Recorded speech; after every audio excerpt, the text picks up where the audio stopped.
In the name of the Father, and of the Son, and of the Holy Spirit. Amen. Please be seated.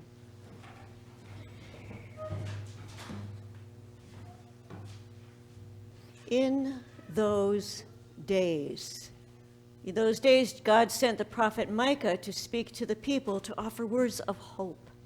The temple had been destroyed. Their way of life was completely turned upside down. The people didn't know what to do. There was another horde of warriors on the horizon, and Micah spoke to the people in their hopelessness. It was normal in those times for a strong nation to overwhelm and destroy a nation that was weak or less prepared or didn't read the writing on the wall. We kind of do the same thing today, don't we? What held the Hebrew people together was trust and belief in their God, that God would rescue them from danger and turn the world right side up. The prophets constantly reminded them of this. What God asked was, love your neighbor, take care of the poor among you, share with strangers. God said, love, pay attention to mercy, offer goodness and blessings and kindness. But fear grabbed the people, and it led them to hopelessness when they were faced with an invading army. Micah offered comfort that a child would be born who would overwhelm the enemy. A child will be raised up to continue the bloodline of the kings, to keep them together as a nation. Micah offered a hope as a counter to the overwhelming loss of the temple. Now, Luke writes hundreds of years later, when the second temple had been destroyed, and the people were fearful and distraught, and they were overwhelmed by the Romans. They needed guidance and direction and peace in their hearts, because fear can lead to hopelessness.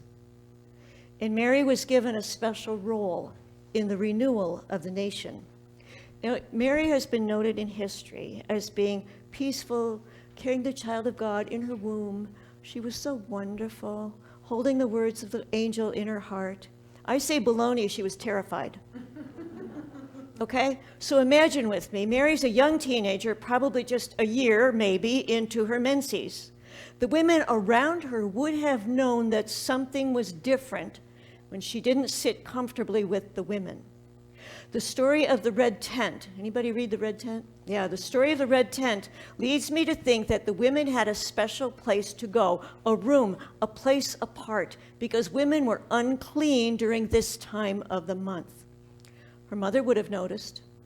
Her older sisters or in-laws would have noticed. Mary had to tell them the story of the angel, the stranger, the one who told her that she would be carrying the child of God. But the women knew that she was in danger of being stoned to death at her father's doorstep, or at the city gates, or hung on a tree outside the city, because they had to maintain honor. They were an honor-shame society, and they had to maintain honor in the family, and the father would be the one to throw the first stone.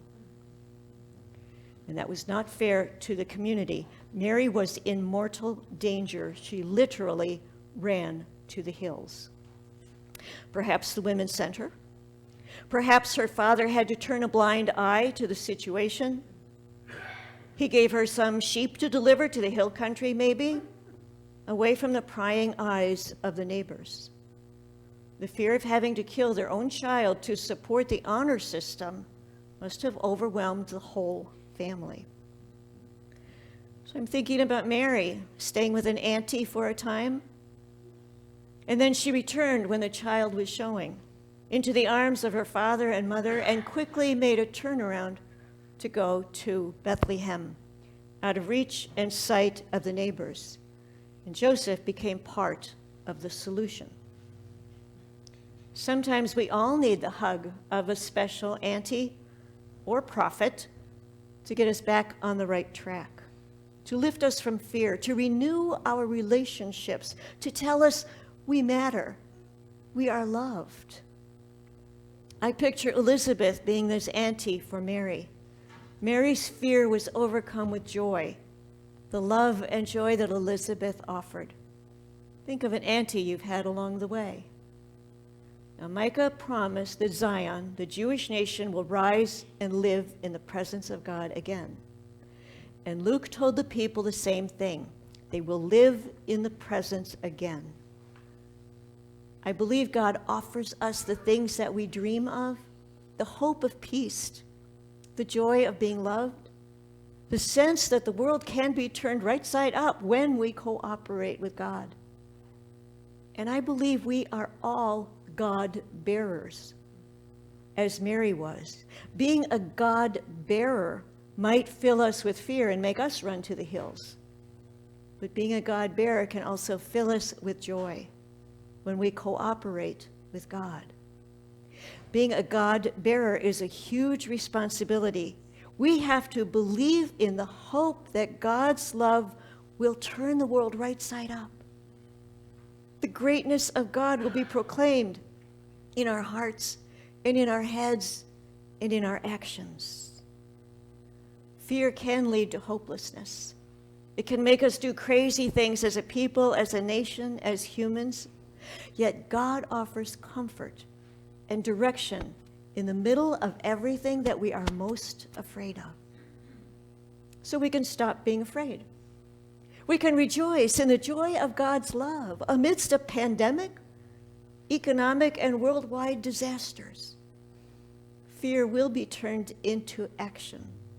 Hopelessness will be turned into hopefulness, and goodness and mercy will abound all the days of our lives. Can I get an amen? Amen.